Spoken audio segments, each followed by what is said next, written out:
रिया और रितु काफी अच्छे दोस्त थे। दोनों की आपस में खूब बनती। दोनों एक ही ऑफिस में काम किया करती थी। रिया रितु को अच्छा दोस्त मानती, लेकिन रितु। अरे रिया, तुम लोगों का अपना मकान नहीं है, क्यों नहीं तुम और नरेंद्र भी हमारी कॉलोनी में ही मकान ले लो। हाँ यार, आइडिया तो अच्छा है, लेकिन इतने पैसे आएंगे कहाँ से? अरे, हमारे होते हुए तुम्हें घबराने की जरूरत नहीं है। रुको, मैं अपने दूर के एक भाई से बात करती हूँ। उसका यही काम है, लोगों को घर दिलाना। थोड़ा सा कमीशन लेता है, लेकिन मार्केट के रेट से कम दामों में घर भी दिला देता है। अरे वाह, तुम अपने भाई से बात करो, मैं नरेंद्र से बात करती हूँ। रितु रिया के जाने के बाद अपने भाई को फोन करती है। अरे भाई, कोई मकान बिक रहा हो तो बताओ, मेरी एक सहेली को चाहिए। अरे है ना, पूरे 40 लाख का है। ओ भाई, ठीक है, फिर मैं उसे 45 लाख का बोलूंगी। दोनों मिलकर 5 लाख का आधा आधा बांट लेंगे, ठीक है? रितु रिया को मकान दिला देती है, लेकिन एक दिन उसका नया मकान देखने नरेंद्र की बहन आती है। अरे भैया, मकान तो अच्छा है, कितने का लिया? तुम्हारी भाभी की सहेली ने दिलवाया है, बड़ा ही ठीक रेट में मिल गया नीरू, सिर्फ 45 लाख का। तभी नीरू का पति बोलता है। नरेंद्र, ये तो बहुत महंगा है। मेरे दोस्त ने भी यही मकान सिर्फ 38 लाख में लिया है। चलो, मैं तुम्हें उनके घर ले चलता हूँ। दोनों नरेंद्र की जीजाजी के दोस्त के घर जाते हैं, जहां उन्हें रितु का भाई मिल जाता है। क्या बात है, आपने हमें धोखे से महंगा मकान बेचा है। पता है कितनी मेहनत की कमाई का पैसा है। अब ये तो आप उन मैडम से पूछे जिन्होंने आपको ये मकान दिलाया है।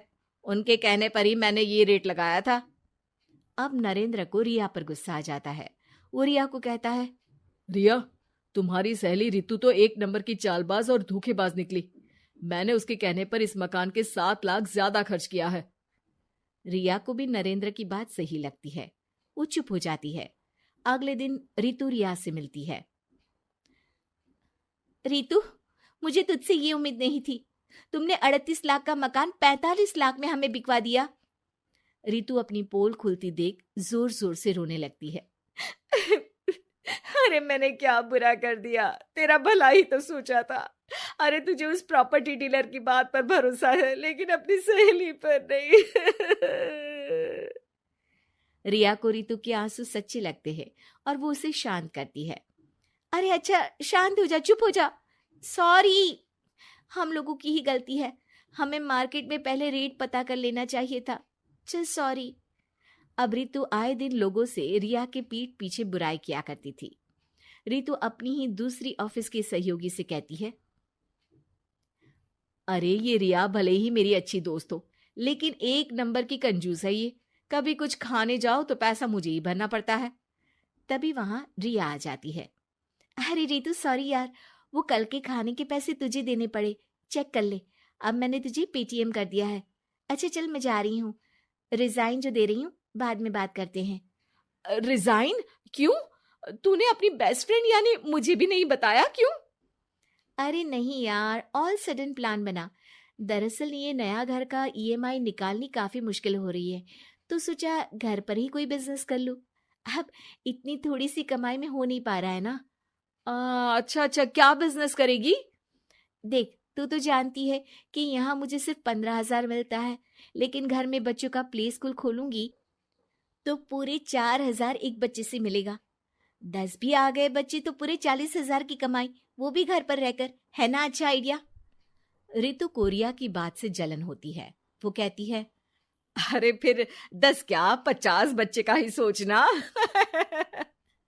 अरे कहाँ यार, घर में इतनी जगह कहाँ। सुन ना, एक काम करते हैं, हम मिलजुल कर किराए का मकान लेकर उसे सजाते हैं। फिर ज्यादा कमरे होंगे तो ज्यादा बच्चे आ सकेंगे ना। हाँ, लेकिन मैं एक बार नरेंद्र से पूछ लेती हूँ। रिया नरेंद्र को सारी बात बताती है। देख लो रिया, मुझे तुम्हारी इस सहेली में जरा सा भी विश्वास नहीं है। अरे नहीं नहीं, वो ऐसी नहीं है। मिलकर काम करेंगे, जो पैसे आएंगे आधे आधे बांट लेंगे। इसमें बुरा क्या है, काम भी अच्छा होगा। फिर क्या था, दोनों मिलकर काम शुरू करते हैं। पूरा कमरा बच्चों के हिसाब से सजा दिया जाता है। टीवी, फ्रिज, बेड और न जाने क्या क्या। तेरे और मेरे मिलाकर 2 लाख का खर्च हो गया। अरे कोई बात नहीं, पैसे कमाने के लिए इन्वेस्टमेंट तो करनी पड़ती है। अब इतनी बड़ी रकम है, अच्छा है कि दोनों ने मिलकर कर ली, वरना एक के बस की तो बात नहीं है। हाँ, लेकिन अब मैं ना एक बात बोलना चाहती हूँ। देखो, पिछले 2 महीनों से जब से ये काम चल रहा है, सारी मेहनत मेरी ही है। मैं ही सारा सारा दिन यहाँ का काम देखती हूँ। तो अब मैं तुम्हारे साथ ये काम नहीं करूंगी। अकेले मैं ये स्कूल चलाऊंगी। अरे ऐसे मत बोलो रितु, मैंने नौकरी भी छोड़ दी। थोड़ी बहुत सेविंग्स थी, वो भी मैंने स्कूल को बनाने में लगा दी। अब यार, तुम तो आलसी भी हो। मुझे नहीं लगता तुम ये काम कर पाओगी। रितु, नरेंद्र ठीक बोलते थे, तुम भरोसे के लायक नहीं हो। ये मेरी गलती है कि मैंने तुम पर विश्वास किया। अच्छा जी, तो गलती की ना। मैं तुमको तुम्हारे पैसे धीरे धीरे करके दे दूंगी। अच्छा होगा कि अब तुम यहां से निकल जाओ। बेचारी रिया सर झुकाकर घर वापस आ जाती है। नरेंद्र, वही हुआ जिसका डर था। रितु ने मुझे पार्टनरशिप से हटा दिया। मैं ये बात जानता था रिया, लेकिन मैंने तुम्हें इसलिए फोर्स नहीं किया क्योंकि जब तक तुम खुद धोखा नहीं खाती, तुम्हें अकल नहीं आती। हाँ, लेकिन अब वही जो पहले सोचा था। और फिर क्या, रिया घर से ही बच्चों को संभालने का काम शुरू कर देती है।